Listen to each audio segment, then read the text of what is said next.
बिस्मिल्लाहिर्रहमानिर्रहीम। आज एक नई वीडियो के साथ आपकी खिदमत में हाजिर हूँ। तो आज की इस वीडियो में मैं बताऊँगा आपको कि सर्दियों में चूज़ों की हिफाजत जो है ना वो आप कैसे कर सकते हैं। कैसे आप जो है ना सर्दियों में इनको जो है ना वो मोटेलिटी जो है ना होने से इनकी बचा सकते हैं, ताकि ये जो है ना वो मरने से बच जाएँ, ज़्यादा मोटेलिटी ना हो इनकी। तो आपको इस वीडियो में मैं जो है ना वो बताऊँगा कि जब चिक्स हैच होता है तो मैं क्या करता हूँ। जब चिक्स हैच होके आते हैं तो तकरीबन 24 घंटे के लिए मैं इनको कुछ भी नहीं देता खाने पीने के लिए, क्योंकि इनके अंदर जो जर्दी मौजूद होती है वो ही इनको जो ना वो 36 घंटे तक वो जो ना उनको ताकत मिलती रहती है और इनको कोई महसूस नहीं होता खाने पीने का।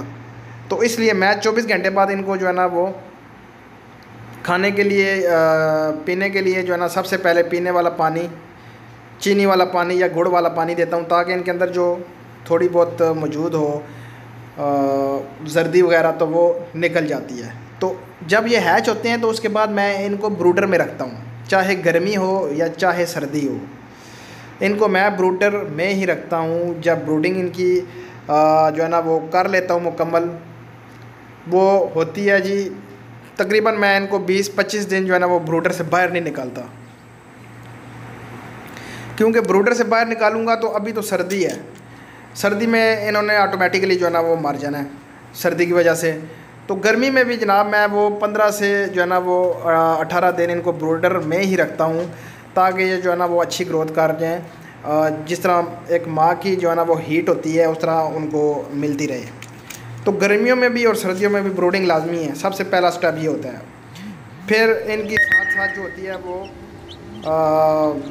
वैक्सीनेशन, तो आपको पता ही है कि लाजमी फैक्टर है। वैक्सीनेशन के बगैर इन्होंने जो ना वो सर्वाइव ही नहीं करना, वैक्सीनेशन के बगैर ये मर जाते हैं। तो इनकी वैक्सीनेशन भी टाइम टू टाइम साथ करता रहता हूँ मैं।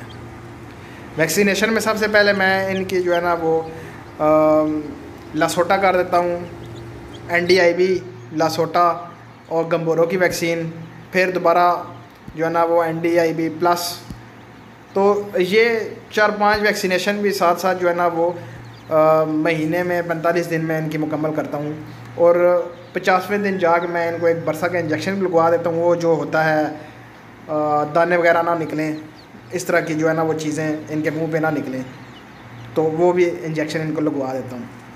मज़ीद से तफसील से पहले जिन दोस्तों ने मेरा चैनल सब्सक्राइब नहीं किया उन दोस्तों को गुजारिश है मेरा चैनल सब्सक्राइब करें, लाइक करें एंड शेयर करें। इस चैनल में आपको तमाम तर परिंदों जानवरों के हवाले से गाइड किया जाएगा, उनकी बीमारियों के हवाले से, उनके रहन सहन के हवाले से, उनकी खुराक के हवाले से और सबसे मेन बात उनके बिज़नेस के हवाले से। तो जब चूज़े जो है ना वो बड़े हो जाते हैं, और जब चूज़े बड़े हो जाते हैं तो फिर उनको सर्दियों में कैसे रखा जाता है। मतलब क्या नाम है, एक महीने के हो गए हैं जी, 45-45 दिन के हो गए हैं।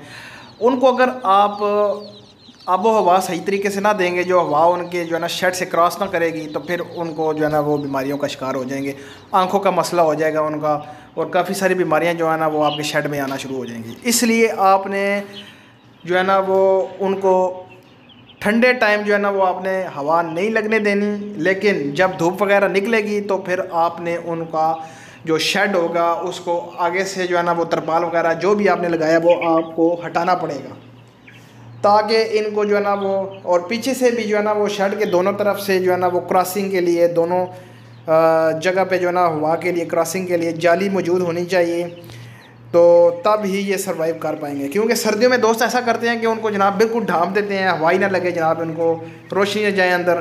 तो इसकी वजह से भी चूज़ों में जो है ना मोर्टेलिटी होना शुरू हो जाती है, क्योंकि अमोनिया गैस जो होती है ना अंदर, अमोनिया गैस की वजह से जो है ना वो चूज़े मरना शुरू हो जाते हैं। जो बीठे वगैरह करते हैं उससे अमोनिया गैस बनती है, जो आपका जो नीचे बेडिंग हुई होती है, जो नीचे छिलका या भूसा वगैरह आपने डाला होता है, उससे जो है ना वो फिर गैस बनना शुरू हो जाती है। तो गैस की वजह से आपके चूज़े में जो है ना वो मोर्टेलिटी होना शुरू हो जाती है, बीमारियां आना शुरू हो जाती हैं, आँखों के मसाइल जो है ना, आँखें ख़राब होना शुरू हो जाती हैं इनकी। तो उसकी वजह से जो है ना मुख्तलिफ डिफरेंट किस्म की बीमारियों में ये जो है मुब्तला होना शुरू हो जाते हैं, और फिर आखिर में चूज़े की जो है ना वो डेथ हो जाती है। तो मौसम ठंडा हो तो आपने जो है ना वो शाम के वक्त और सुबह के वक्त आपने तरपाल नीचे रखनी है, लेकिन थोड़ा सा आपने क्रॉसिंग के लिए छोड़ना है, हवा जो है ना वो आगे से जो है ना वो पीछे से क्रॉस होती रहे, ताकि अंदर का टेम्परेचर जो है ना वो मेंटेन रहे। और जब आप देखें कि जो है ना वो धूप वगैरह निकल आई है तो फिर आपने सारी जो है ना वो तरपाल उठा देनी है। सारा जो है ना जो कपड़ा आपने लगाया है, जो चीज़ भी आपने लगाई है आपने उठानी है, ताकि हवा की आमदोरफ्त आपके शेड में आती जाती रहे। उम्मीद करता हूँ वीडियो आपके लिए हेल्पफुल साबित होगी। मेरे चैनल को लाइक करें, शेयर करें एंड सब्सक्राइब करें। तो मिलते हैं नेक्स्ट वीडियो में। अल्लाह हाफिज़।